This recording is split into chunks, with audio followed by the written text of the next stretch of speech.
Everyone, I'll be talking about social structure theories with James and Mustafa. So the question is how might strain theory, social disorganization theory, and subculture theory really can explain how they might be influenced. So the strain theory, it's a theory that focuses on the individual itself and how they are influenced by the strain they feel from society around them and how they might turn into a criminal from that or do criminal activity. But I feel that the strain that they felt from how they've grown up around all these delinquents and drugs and their parents and being having these problems and all that really does influence the way that they might grow up and might go into that dark spiral into criminal delinquency.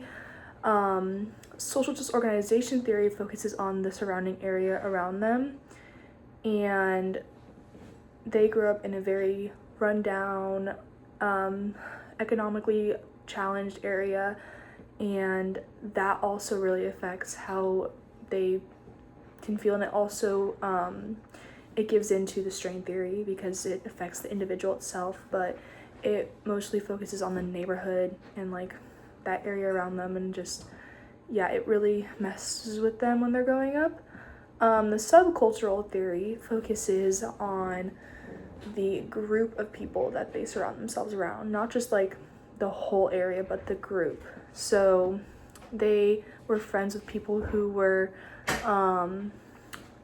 who basically were doing bad stuff and giving into drugs and alcohol and all these problems around them, and they were doing criminal activity, but that also really can mess with them because they were going around this stuff and saying oh, my friends are doing it, or oh, this person, my parents are doing this, so that really makes them think, oh, I can do this is just how I'm gonna fit in. So it all correlates back to strain theory, focusing on the individual.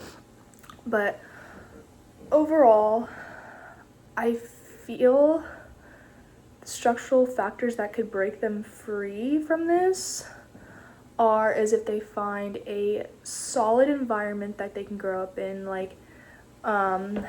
going to a new area and finding a good job and finding this nice neighborhood that is safe and isn't really influenced by criminal activity, and there's very little. It can help them a lot.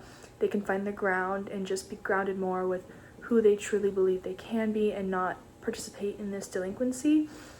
But them growing up with that code of the street type mentality, it's rooted deep into them. So it would be really hard for them to break free, but they can. Because say they went to jail, that's a reality check.